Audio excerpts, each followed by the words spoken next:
In the late summer of 2001, Amrullah Saleh flew to Frankfurt, Germany, to meet a man he knew as Phil, a CIA officer. Saleh handled intelligence liaisons, among other tasks, for Ahmed Shah Massoud, the legendary Afghan guerrilla commander who was then holding out against the Taliban and Al Qaeda from a shrinking haven in the northeast of his country. At 28, Saleh had a stern, serious demeanor. He was clean-shaven and kept his dark hair cropped short. He spoke English well, but deliberately, in a sonorous accent. Saleh typically met his CIA handlers at a hotel. He and Phil discussed a cache of spy gear the CIA had organized for Massoud. The delivery included communications equipment and night vision goggles that would allow Massoud's intelligence collectors on the front lines to better watch and eavesdrop on Taliban and Al Qaeda fighters. The CIA had been training and equipping Massoud's intelligence directorate for several years, but the program was limited in scope. Under the policies of the Clinton administration and more recently the George W. Bush administration, the CIA could not provide weapons to support Massoud's war of resistance against the Taliban.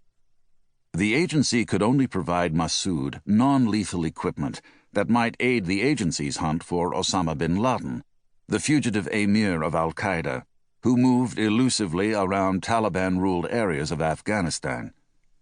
One shipment had included a giant remote-controlled telescope. At another point, the CIA considered supplying Massoud with a balloon fixed with cameras to spy on Al Qaeda camps. But between Afghanistan's heavy winds and the possibility that neighboring China might misinterpret the dirigible, they decided against it. Frankfurt was a logistics hub. The CIA's supply lines for Massoud were jerry-rigged and constrained by caution at headquarters. By early 2001, Langley had ordered CIA officers to stop flying in Massoud's helicopters because they weren't judged to be safe enough. Phil and his colleagues usually delivered equipment directly to Dushanbe, where Saleh ran an office for Massoud. Tajikistan was recovering from a bloody civil war, and there was occasional political unrest in the capital. That could make it difficult for CIA officers to travel there, but for the most part they found a way. Once in a while, however, they had to ask Saleh to pick up equipment in Germany and carry it the rest of the way himself. The CIA officers involved knew the German government was highly sensitive about anything the agency did on German territory without informing the BND, the principal German intelligence agency. But the supplies to Massoud were uniformly non-lethal. Some of the equipment might skirt the borders of export licensing rules, but it was not obviously illegal, as arms and ammunition would be. Massoud's lieutenants were experienced smugglers. Sometimes Saleh would have to figure out how to transport CIA equipment on his own. This made Saleh nervous. He did not relish answering the questions of German police or customs officers at Frankfurt Airport. "Where did you buy this?" He would have no answer. "Do you have any receipts?" "No." "What will you use these night vision goggles for?" It would be unwise to mention the Afghan war. "How did you obtain the funds to buy a $5,000 satellite phone and subscription?" Saleh had become an intelligence specialist only recently, but he was an avid student of the profession.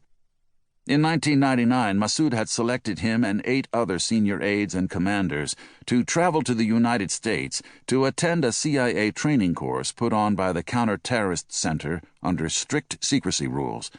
Few people outside the center knew about it.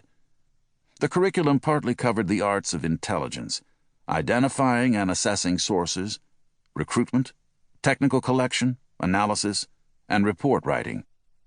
The paramilitary courses covered assessing targets, maneuvering and communicating in the field, and so on. In Nevada, the trainees climbed a mountain with a telescope to practice reconnaissance operations in conditions that replicated those in Afghanistan.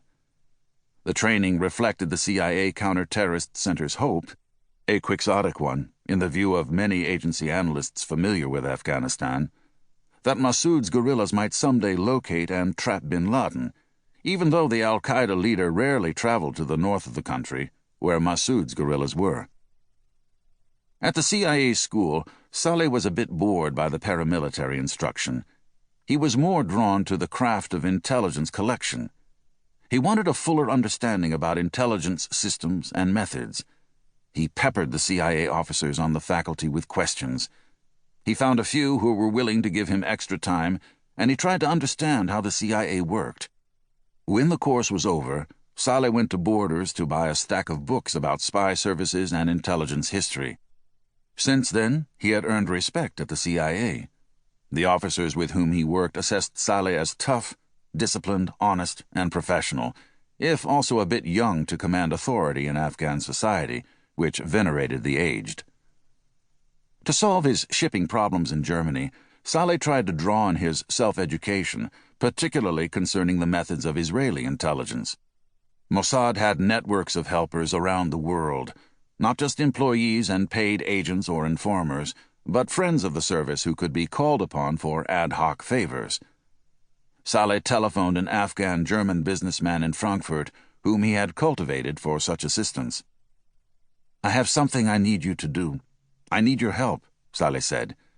The man suggested they meet at a hotel.